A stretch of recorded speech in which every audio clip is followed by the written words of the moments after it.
Hey guys, opipop29 here, and today I'm coming at you with a suggestion that I read in one of the comments of my videos.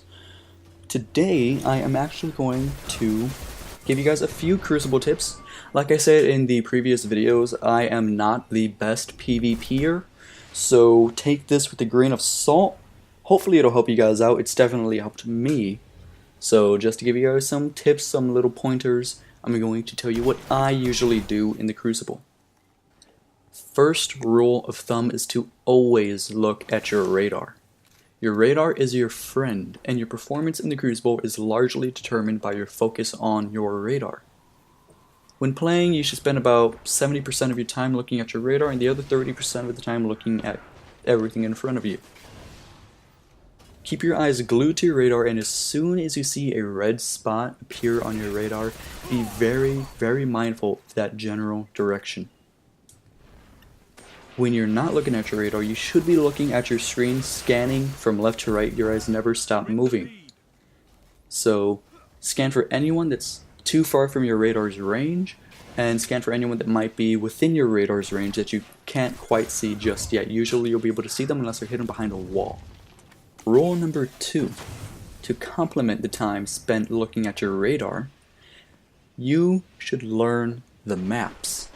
Learn the maps as best as you can. It's always good to learn every map of the game as best you can in order to predict where your enemy could be and plan accordingly to their position. This opens avenues to flank enemies, to predict their movements, and even run if necessary. This brings me to my next point. Don't be afraid to run away.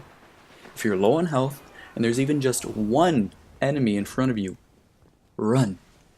In the Crucible, trying to be a hero is only going to get you a one-way ticket to dead. I can't tell you how many times I ran into an enemy that blindly charged at me with no shields and less than half of his health. I'd guarantee you your opponent will quickly put 2 rounds into your dumb face, call you a dumbass, and most likely dip his balls into your mouth that is wide open with shock and the thought of, "What happened?" Your eyes are to be glued to your radar, but your ears are to be ever vigilant. Learn the sounds of the games. If you spawn into a game and you hear a loud noise in the distance, don't run to investigate because you'll probably just end up dead. Learn the sound of the different supers. A loud crack may be a hunter's golden gun. An electric shock may be a blade dancer.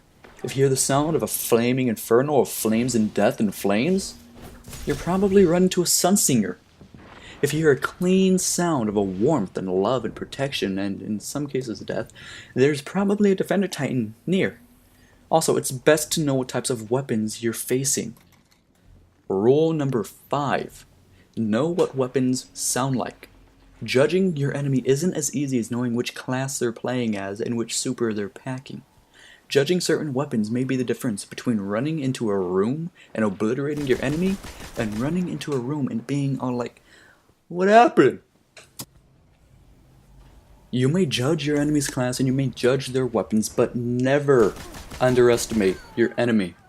To this day, I can play against a level 13 player as my level 31 Titan and still get wrecked.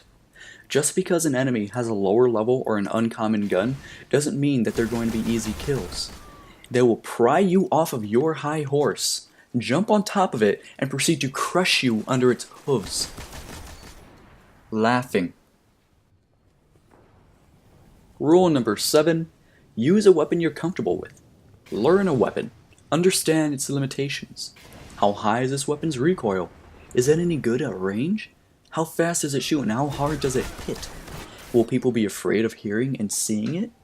If you want to use a Suros regime, go ahead and use it. If you want to use the Monte Carlo, use it. If you want to use No Land Beyond, you should probably reconsider your life choices. Rule number 8. Sometimes it's better to save your super.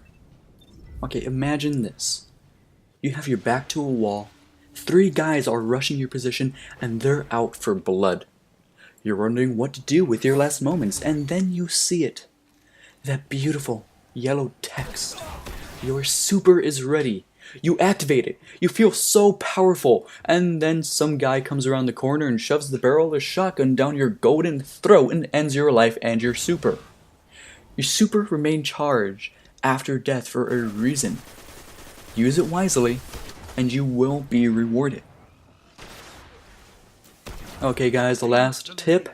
Remember that this is just a game.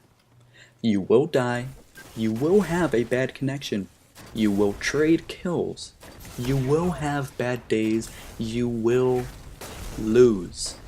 Just remember that Destiny is only a game, much like other games, with flaws and things that need to be fixed. Try using all of these tips together when you play in the Crucible next time, guys. It helps me a lot, and I'm sure it'll help you guys too. Just remember that every part of your body should be doing something at all times. Your eyes are watching your radar, your ears are listening to anything out of the ordinary, your hands are cemented to your controller, and your anus is puckered and ready for anything. This has been opipop29, and if you guys liked the Crucible tips that I just gave you, go ahead and leave me a like down below. If you want to add anything to this list for anyone else, go ahead and leave me a comment too. I'd really like to see what you guys do too. And if you really liked what you saw here today, go ahead and subscribe to my channel. I really hope you guys enjoyed this video. I will see you guys later.